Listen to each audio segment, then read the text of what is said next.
만약 여러분의 삶이 일주일밖에 안 남았다면 여러분은 어떤 사람에게 어떤 말을 남기실 겁니까? 이런 생각들 해보셨습니까? 일주일밖에 안 남았어요. 누구에게 말할 것 같아요? 대부분 가족이겠죠. 네. 어떤 말은 대부분 비슷해요. 염려의 당부의 메시지, 잘 살아야 한다. 뭐 그런 메시지겠죠. 예수님은 자신에게 주어진 마지막 시간, 여러분이 마가의 다락방에서의 시간은 예수님이 사적으로 보낼 수 있는 마지막 시간이에요. 이 이후부터는 정신없이 끌려다닙니다. 십자가로 자기 의지와 상관없이 끌려다녀요. 이 마지막 시간을 누구와 함께 보내냐? 가족이 아니라 제자들과 함께 보내고 있어요. 그래서 저희가 지난주에 이 제자들이 예수님의 땅끝이다 라고 얘기했죠. 예수의 땅끝은 그 제자들인 거예요. 내가 아직은 잠시 너희와 함께 있으나 하지만 잠시 후면 너희가 나를 찾을 수 없고 내가 있는 곳으로 너희는 오지도 못하게 될 거야. 이 말은 예수님이 이제 가시려는 십자가의 길에 제자들이 함께 갈 수 있다 없다? 없다. 누가 말려서가 아니라 너희들이 못 따라올 것이다. 그 얘기를 하는 거예요. 그러면서 마지막 당부의 메시지로 뭐라 그러시냐면 서로 뭐하라? 사랑하라. 여러분 왜 사랑하라고 당부할까요?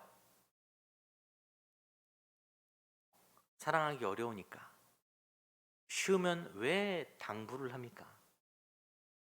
예수님이 직접 가르치신, 직접 예수님의 수작업으로 가르치신 제자들도 이 순간까지도 내가 1인자네, 내가 그 다음은 나네, 이런 다툼을 엄청 하고 있었어요. 잠시가 아니라 끊임없이 그들 내에 알력 다툼이 있었습니다. 참 사랑하는 게 어려워요. 제일 사랑하기 어려운 사람이 어떤 사람이죠? 첫 번째는 가족 사랑하기가 참 어렵습니다. 생각보다. 왼수 같은 배우자, 저 같은, 네, 말 안 듣는 자녀들, 서운한 친척들, 가끔은 참 사랑하기 어려운 경우도 많이 있고, 그 다음에 누가 사랑하기 어려울까 생각을 해봤더니 누구냐면 세상 사람들이 아니라 교회 사람들이. 교회 사람들. 여러분 교회 안에서 사랑하기 쉽습니까? 어렵습니까? 어려워요. 결코 쉽지 않습니다. 왜냐하면 교회는 믿음이라는 공통점 하나 빼고는 다 달라요. 이런 공동체도 없어요. 나이도 다르죠. 성별도 다르죠.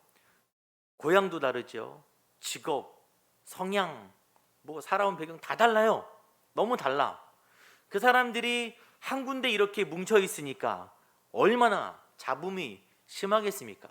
저 집사님은 도대체 왜 저래? 저 권사님은 왜 항상 저런 말을 하지? 아, 우리 목사님은 다 좋은데 이건 좀 그래. 여러분, 서로 이해하기 어려운 부분들이 너무 많아요. 그래서 저도 사역을 쭉 하면서 가장 많은 에너지를 써야 되는 데가 뭐냐면 인간관계를 교회 내에서 원활하게 문제 생기면 해결하는 게 제일 힘들었어요. 너무 힘들어요. 예전에 청년부를 오래 했는데 그 연초가 되면 청년 리더들을 데리고 MT를 갑니다. 이제 1년을 준비하려고. 그럼 리더들과 거기서 가장 중요하게 해야 되는 일이 뭐냐면 전체 명단을 쫙 깔아놔요. 깔아놓고 셀을 짜는 거예요. 그게 진짜 진땀 납니다. 쉬울 것 같지만 문제가 발생하는 거예요. 목사님 계란 걔는 안 돼요. 절대 안 돼. 계란 걔는 안 돼요. 걔네 둘이 붙여놓으면 교회 안 나와요. 걔는 얼마 전에 헤어졌어요. 안 돼요. 아니, 엄청나게 복잡한 방정식을 막 풀어야지. 그것도 완벽하지도 않고 그나마 봐줄 만한 셀이 나와요. 그것도 불안합니다. 작년들은 좀 괜찮을까요? 괜찮습니까? 작년들이 등 돌리면요 답도 없어요. 끝입니다. 큰일 나요. 말릴 어떻게 없어요. 뭐 저희 공동체라고 안 그러겠습니까? 다 똑같죠. 그래서 세상을 사랑하고 품는 거는 일단 차치하고서 그건 나중 문제고, 교회 안에서만이라도 만약에 진정으로 사랑할 수 있다면 그 영적인 영향력이 엄청날 거예요. 예수님이 너희가 서로 사랑하면 이로써 모든 사람이 너희가 내 뭐인 줄 알리라? 제자인 줄 알리라. 교회가 사랑으로 가득해야 사람들이 저게 교회구나, 저게 그리스도인들이구나 하는 거예요. 교회가 다투고 돈 때문에 다투고 사람들끼리 마음에 안 들어서 다투고 세력 다툼하고 그러면 사람들이 교회를 교회로 안 봅니다. 성도를 안 봐요. 목회자도 목회자로 안 봅니다. 오늘 야유회를 가는데 아까 권사님도 기도하셨죠. 왜 갑니까? 날도 좋고 5월이라서 가나요? 아니에요. 사랑해 보려고 가는 거예요. 사랑하려고. 저희가 개척하자마자 코로나가 와서 정말 어려운 건데, 코로나니까 서로 관계를 못 하는 거예요. 교제를. 그래서 대면 한지 2년이 넘은 분들도 계세요. 여기. 그러기도 쉽지 않은데 대면 한지 뭐 그냥 출근하다 오가다 만난 사람도 아니고 같은 교회 내에서 그런 분들도 참 많습니다. 여러분 보시기에도 좀 교회가 노력하죠? 어떻게든지 뭐 만나서 어떻게 보려고 노력을 하는데, 그렇게 노력하는 줄 아시면 이제 엉덩이 뒤로 쭉 뺀 거 좀 앞으로 당겨 주시기 바랍니다. 언제까지 그러지 마시고 너는 노력해라, 난 모르겠다, 그러면 안 되는 거예요. 이제야말로 서로가 서로에게 다가가서 사랑으로 품어야 될 때예요. 원래 교회는 사랑해야 됩니다. 제가 지난주에 교회가 사랑 빼면 그렇게 쉬운 게 없다 그랬어요. 하지만 사랑이 들어가면 어려운 거예요. 하지만 사랑해야 세상 사람들이 여기가 교회구나라고 아는 것입니다. 사랑할 수 있는 저희가 되고 오늘 좋은 날이 되기를 바랍니다. 14장 하반부터 14장에 이르기까지 예수님과 제자들이 대화를 나눠요. 제자들이 질문을 합니다. 예수님이 대답을 하세요. 그걸 쭉 볼 텐데 가장 먼저 질문한 사람이 누굴까요? 제자 중엔 항상 이 사람이 먼저 스타트를 끊죠. 베드로가 물어봅니다. 주여 어디로 가시나이까? 내가 가는 곳에 너희는 못 온다고 했더니 베드로가 어디로 가시나이까? 베드로는 참 용감하게 질문을 잘해요. 여러분, 그게 나쁜 게 아닙니다. 성도는 질문을 잘 해야 돼요. 궁금한 게 있어야 합니다. 베드로는 지금 뭘 물어본 거예요? 어디로는 뭐죠? 장소를 물어보는 거예요. 어디로 가십니까? 그럼 뭐라 대답해야 돼요? 내가 어디로 간다 라고 말을 해야 되는데, 우리 예수님 어떻게 대답하시냐면 내가 가는 곳에 너는 지금 따라올 수 없으나 후에는 따라오리라. 도대체 이게 무슨 말이에요? 어디로 갔냐 물어보면 어디로 간다 말하면 되지. 내가 가는 곳에 너는 못 오는데 나중엔 따라올 수 있어. 그 성경의 역사를 아는 우리들은 어느 정도 이해되지만 당시 현장에 있는 제자들은 이해가 안 가는 거예요. 뭔 소리야 이게? 예수님은 참 이런 대답을 잘하셨습니다. 예수님이 하신 대답이 이해가 안 되니까 그 다음 제자가 또 질문을 해요. 도마가 이르되 주여 주께서 어디로 가시는지 우리가 알지 못하는데 그 길을 어떻게 우리가 압니까? 도마다운 질문이죠. 여러분, 도마는 아주 염세적이고 회의론적인 사람이에요. 그래서 도마 앞에 항상 붙는 수식어가 뭐죠? 뭐가 많아요? 의심이 많아요. 내가 굳이 부활하신 예수님의 뚫린 옆구리에 손가락을 넣어봐야 내가 믿겠습니다. 이렇게 말하는 도마니까 이런 질문을 하는 거예요. 그 길을 우리가 어떻게 압니까, 예수님? 예수님이 그거에 대해서 답을 또 해주는데 뭐라 그러시냐면, 내가 곧 길이요. 길이 어디냐고 물어봤더니 내가 곧 길이요 진리고 생명이니 나로 말미암지 않고는 아버지께로 올 자가 없느니라. 아니, 또 이건 뭔 소리예요? 어느 길이냐고요? 물어봤더니 내가 길이다. 저희 교회 계단에 원웨이 지저스라고 있어요. 주님만이 유일한 길이다. 우리는 알겠지만 제자들은 이해가 안 되죠. 예수님이 왜 길이야? 그러자 이번에는 빌립이 이렇게 얘기합니다. 이르되 주여 아버지를 우리에게 보여주옵소서. 아버지께로 올 자가 없다 했으니까 아버지를 우리에게 보여주세요. 그리하면 족하겠나이다. 어떤 주석을 보니까 빌립은 유물론자라 그러더라고요. 눈에 보여야, 오감 중에 하나는 만족되어야 받아들이는 사람인 거예요. 그래서 이렇게 물어봤는데 예수님이 또 제대로 대답해 주셨을까요? 안 해주셨어요. 나를 본 자는 아버지를 보았거늘 어찌하여 아버지를 보여달라고 하느냐. 점점 미궁 속에 빠져드는 대화인 거예요. 일반적으로 이런 대화하면 화날 것 같은데 이 대화가 계속 이어집니다. 마지막으로 질문을 던진 사람이 유다. 근데 이 유다는 가론 유다가 아니고 다른 유다예요. 가론 유다는 이미 전에 식사 도중에 예수님의 말씀을 듣고 사단이 그 마음속에 들어가 예수님을 팔로 나갔고, 다른 유다가 마지막 질문을 던지죠. 주여 어찌하여 자기를 우리에게는 나타내시는데 세상에는 아니하려 하시나이까? 이 질문은 모든 제자들이 가진 공통 질문이에요. 우리에게 보여주셨던 그 놀라운 능력, 그 놀라운 말씀의 해석, 왜 세상 사람들에게는 공개적으로 보여주지 않으십니까? 제자들이 같은 마음을 품고 있는 거예요. 왜 세상에 자기를 드러내지 않습니까? 예수님께서 마지막으로 이르시되 나를 사랑하면 내 말을 지키리니, 내 말을 지키면 아버지께서 너를 사랑하실 것이다. 참 어려운 대화죠. 네. 왜 예수님은 제자들의 질문에 속 시원하게 한 번이라도 대답을 안 해주실까요? 이 질문을 우리에게 끌고 들어오면 뭐냐면, 왜 하나님은 우리가 던지는 신앙적 질문들, 우리가 하는 기도를 속 시원하게 응답해 주지 않으시고 요거다라고 알려주지 않으시고 매일 딴소리만 하시는가? 알듯 모를 듯한 길로 항상 우리를 인도하시는가? 그렇게 적용할 수 있어요. 제자들의 질문을 다시 한번 정리하면, 베드로는 어디로 가십니까?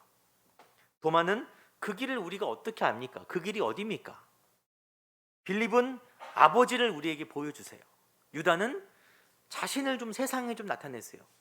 제자들이 지금 생각하는 질문의 요지는 뭐냐면, 눈에 보이는 것, 드러나 보이는 것, 사람들에게 알릴 수 있는 것, 그런 것들을 요구하는 거예요. 제자들은 지금 세상의 영광에 마음이 빼앗겨 있습니다.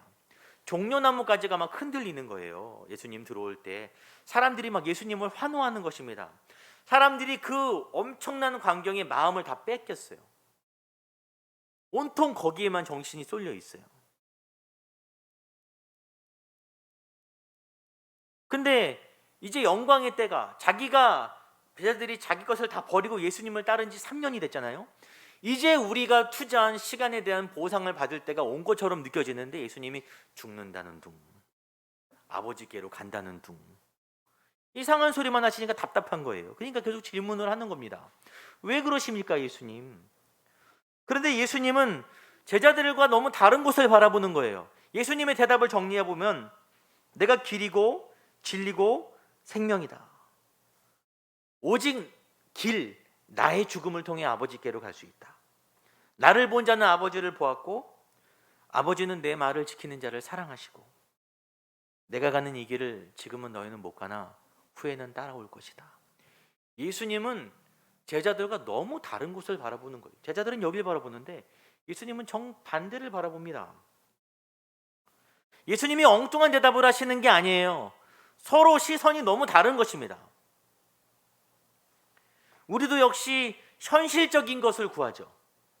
현실적인 것을 기도하죠. 요즘 가장 큰 이슈, 사람들의 마음속에 가장 큰 이슈는 무엇보다도 부동산 아니겠습니까? 하나님, 이번에 집값이 내릴까요? 내리게 해주세요. 어떤 분들은 반대로 오르게 좀 해주세요. 이번에 3기 신도시가 들어오는데 청약에 당첨되게 좀 해주세요. 이렇게 집도 많은데 우리 집은 어디입니까? 막 이렇게 막 기도하잖아요. 예수님이 응답하셨습니까? 안 하셨습니까? 안 하셨어요? 정말 그럴까요? 오늘 말씀 2절 말씀 14장 2절 말씀 같이 읽겠습니다. 시작. 내 아버지 집에 거할 곳이 만도다. 걱정 마라. 예수님이 지금 이렇게 응답하시는 거예요. 이 응답이 우리랑 너무 다른 시각인 거예요. 우리는 이 땅에 살 집 어디입니까? 물어보는데 예수님은 아버지 집에 거할 데가 많아. 나와 함께 그곳에 갈 거야. 걱정하지 마 너네는. 여러분, 이것이 예수님의 시선인데 누가 누구한테 맞춰야 됩니까? 누가 누구한테 맞춰야 돼요? 예수님이 우리한테 맞춰야 됩니까? 예수님이 어떻게 하면 더 맞출 수 있겠어요? 성육신으로 이 땅에 오셨죠. 우리 위해서 십자가에 죽으셨죠. 누명을, 죄를 뒤집어 쓰고 예수님은 할 만큼 하신 거예요. 사람이 염치가 있으면, 사람도 염치가 있으면 어느 정도까지 바라고 그 나머지는 내가 해야 될 몫이 있는 것이죠. 성도도 마찬가지입니다. 누가 누구 따라가야 됩니까? 이제는 내가 예수를 따라가야 되는 거예요. 더 요구하는 것은 어린아이 같은 믿음이라는 거예요. 그래서 어린아이 같을 때는 예수님이 들어주시다가도 점점 우리를 광야로 내모시고 예수님과 같은 곳을 바라보도록 우리를 인도해 가시는 거예요. 그게 신앙생활입니다. 여러분, 이제는 예수님과 함께 같은 곳을 바라봐야 될 때가 아니겠습니까? 오늘 본문 첫 절에 예수님이 제자들을 딱 모아놓고 짠하게 바라보시면서 첫 마디를 내뱉으시는데 뭐라 그러냐면 작은 자들아. 오늘 말씀의 제목이에요. 작은 자들아. 이게 두 가지 의미가 있어요. 첫 번째는 매우 사랑스러운 자녀의 모습이고요. 사랑스러운 제자들아. 두 번째는 아직 어린아이 같이 미숙한 자들인 거예요. 예수님이 둘 다를 품고 있었겠죠. 미숙하고 어리석지만 사랑스러운 제자들을 향해서 작은 자들아. 이제 곧 그들을 남겨두고 자기는 가야 되는 거예요. 그들을 향한 불쌍하고 안타까운 마음. 하지만 그럼에도 불구하고 그들에게, 자기의 땅끝인 그들에게 사명을 맡기고 갈 수 있는 이유는 앞으로 그들에게 임할 성령을 아시기 때문에, 그들이 어떻게 변할 것을 아시기 때문에 예수님이 안타깝지만 맡겨두고 나는 간다. 나중에 따라와라. 그 말을 하시는 것입니다. 베드로가 예수님께 처음 던졌던 질문이 있죠. 주여, 어디로 가시나이까? 여러분, 그게 쿼바디스 도미네라고 굉장히 유명한 말입니다. 1950년도에 쿼바디스라는 굉장히 유명한 영화가 있었어요. 그 영화의 내용이 뭐냐면 폭군 네로 황제가 정치적 이유로 기독교인들을 대대적으로 박해하니까 그 기독교인들이 처형당하거나 숨어 살거나 도망치는 이야기들을, 순교의 이야기들을 담은 영화입니다. 로마에 실제로 가면은 쿼바디스 기념교회라는 곳이 있대요. 안 가봐서 저는 안 가봤지만 영상이 좋으니까 들어가면 정면에 오른쪽에는 예수님이 달리신 십자가 그림이 있고 왼쪽에는 베드로가 거꾸로 십자가에 달리는 그림이 있다고 합니다. 그 스토리가 뭐냐면은 로마에 박해가 있을 때 베드로가, 이거는 외경에 있는 내용이에요. 베드로가 도망을 가는데 박해를 피해서 아피아가도라는 길에서 예수를 만났다고 해요. 베드로가 또 물어보는 거예요. 주여 어디로 가시나이까? 나는 네가 버려두고 온 로마의 어린 양들을 위해서 다시 십자가에 못 박히러 간다. 그 말을 듣고 베드로가 충격을 받아갖고 다시 돌아갔어요. 그래서 결국 십자가에 거꾸로 죽임당했다는 거예요. 베드로는 작은 자였어요. 예수님 말씀대로 닭 울기 전에 네가 3번이나 나를 부인하리라 그대로 했고요. 예수님 십자가 근처도 못 가고 도망가던 사람이지만, 로마의 박해를 피해서 도망가던 사람이지만, 그가 결국 변한 것은 누가 그를 사랑하셨기 때문이에요? 예수님이 지난주 말씀처럼 그를 끝까지 사랑하셨기 때문에. 끝까지 사랑이 무슨 의미냐고 제가 지난주 말씀드렸는데, 사랑하고 사랑해서 결국 사랑에 내고 마는 것. 예수님이 그를 그렇게 품고 사랑했기 때문에 베드로는 끝내 작은 자에서 성장해서 주님 가시는 그 길을 자기도 따라가는 자가 된 것입니다. 말씀을 마칩니다. 아직 작지만 사랑스러운 우리 성도님들, 여러분들 예수님이 끝까지 사랑하십니다. 끝까지 사랑하세요. 저는 못 사랑해도 예수님은 여러분을 끝까지 사랑하셔서 흔들리고 때론 넘어지는 여러분들을 여기까지 끌고 오신 거예요. 이제는 우리가 잘할 때입니다. 주여 어디로 가시나이까? 그 길을 이제는 나도 걸어갈 때가 되는 거예요. 예수님과 함께 같은 곳을 바라볼 때가 온 것입니다. 우리가 여기서 함께 성장해서 결국 예수님의 사랑에 화답하는 그런 복된 저 여러분이 되시기를 간절히 소망합니다.